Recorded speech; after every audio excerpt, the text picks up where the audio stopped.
Ladies, gentlemen, and non-binary pals, we're finally back with more Re-Zero.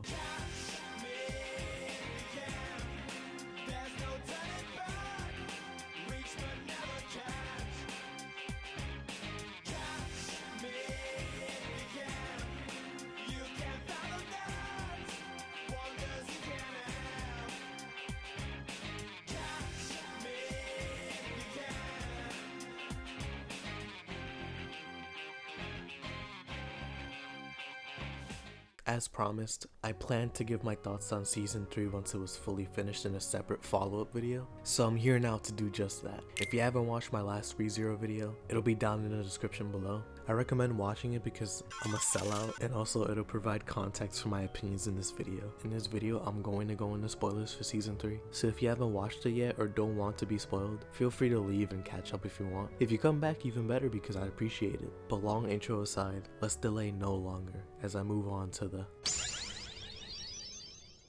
Season 3 starts with a 1-year time skip where we see Subaru and the gang in a mansion just chilling. Life isn't perfect because Rem is still fried, but after the sanctuary, it's looking pretty good for Subaru. He has people he can trust and vice versa, a place to live, and he's developed self-confidence. He's fundamentally improved since last season. This is interrupted, however, when the group receives an invitation to Prestella, a water-based city. Anastasia Holshin, another candidate in a royal selection, is the one who sent the invitation. The invite mentions the witches cult and a potential archbishops being in the city. Of course, if greed is there, saving Rem takes precedent, so Subaru's group leaves to Prestella. Here, we see the group meet up with the other candidates and their members like Crush, Felt, and Priscilla. They all received the letter and are now hanging out, catching up, and learning about this city and its culture. But that comes to a halt when the witches cult attacks the city. An attack is kind of an understatement because it's more like an invasion. As a result, the civilians are forced underground while the candidates unite to fight on the surface. They fight against wrath, greed, lust, gluttony, hundreds of lustless monsters, and reanimated heroes like Theresia von Astria and Kurgan. They managed to hold off, however, killing wrath, greed, Theresia, and Kurgan, but gluttony and lust narrowly escaped, so they succeeded in defending the city, but they did incur losses. The major one being Julius losing his memories, just like Rem and Crush. And that's where the synopsis ends.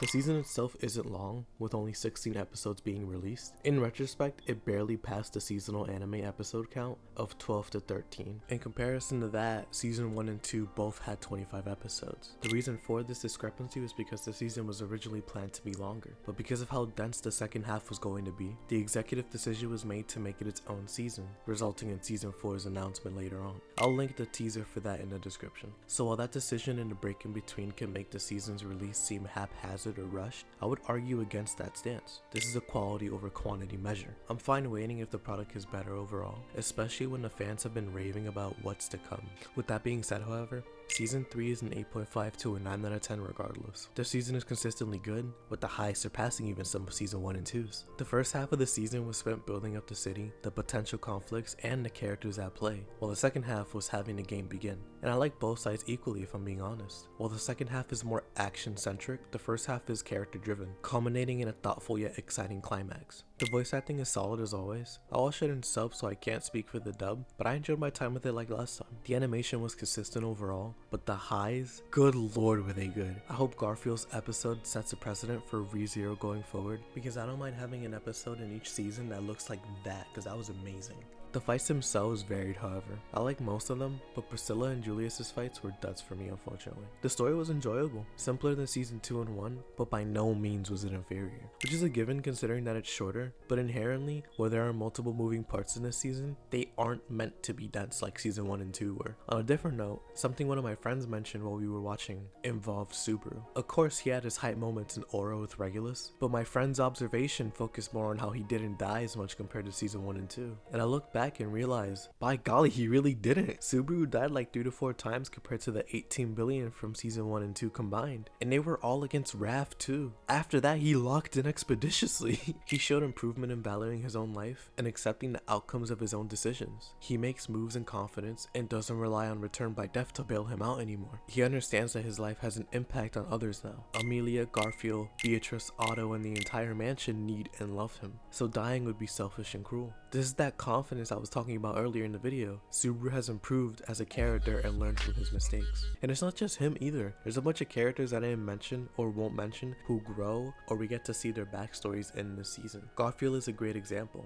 This stupid car alarm won't shut up, bro. I'm about to crash out. I'm about to 808. Garfield is a great example, with his siblings and Mimi inadvertently helping him overcome his trauma and demons. This story's writing is so fire, man. I love it every season. But overall, since this is my first time watching a show weekly, I'll probably rewatch the season and then read the novel in the future. But admittedly, I'm burnt out on the series right now, so I need a break. My favorite episode was a tie between 16 and 7, and my favorite character was Garfield, with my favorite fight being his fight against Kurgan. That being said, however, I can't recommend this season enough. It's a good one, a really good one. Regardless, thank you all for watching. I really appreciate it as always. I've been meaning to get this out for a while, but the Vinland Saga video overlap with this one, so it took a bit to finish, which by the way, thank y'all for the love and support on that video. I put so much time and love into it. I'm glad to see the response it garnered, be it positive or negative. All I ask though is that if you comment, be nice to the people you respond to or what you say. I don't want to perpetuate a negative community by just letting people say what they want and be really flagrant about it. If you have a criticism about the video or about the show, just make sure it's constructive. I'll try my best to monitor any bad actors, but all I ask while you're down there is that you give your fellow commenter courtesy and respect. Anyways, more content will be on the way, so stay tuned. Thank you all for your time. I hope you all enjoyed, and as always, I will see you all in the next video. Peace.